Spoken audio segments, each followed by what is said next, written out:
दोस्तों, आज की डिक्शनरी के लिए मैंने लफ्ज़ रसूख चुना है। रसूख का इस्तेमाल हम अपने आम बोलचाल की ज़िंदगी में बहुत करते हैं। तो आज के इस वीडियो में मैं आपको लफ्ज़ रसूख की तमाम तफसील बताने वाली हूँ।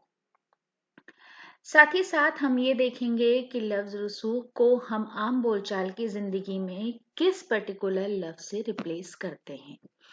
तो दोस्तों, लफ्ज़ रसूख या रसूख का मतलब अंग्रेजी में होता है entrance, approach, alertness, firmness, constituency और स्टेडीनेस।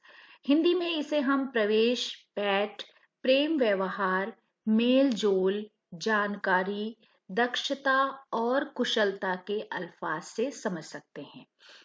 उर्दू में अगर इसकी मजीद हम तशरीह करें तो सबात, इस्तवारी, पुख्तगी, मजबूती, इस्तेहकाम, रब्त, ज़ब्त, रसाई, पहुंच, एतबार, असर और एतमाद जैसे अल्फाज से हम इसको समझते हैं या इसका अल्टरनेट होते हैं, सब्स्टिट्यूट होते हैं।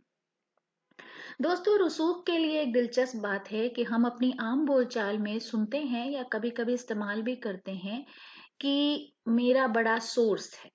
तो ये लफ्ज सोर्स ही रसूख है। इसे हम रसूख भी जानते हैं, रसूख के नाम से भी जानते हैं।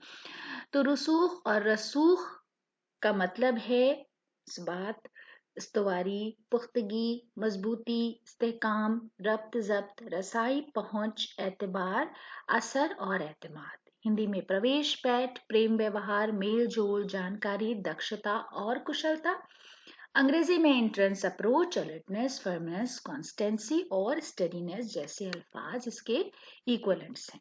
तो दोस्तों, आज के वीडियो के लिए ये हमारी पेशकश थी। अगले वीडियो के लिए चैनल को सब्सक्राइब करें। वीडियो देखने के लिए बहुत बहुत शुक्रिया।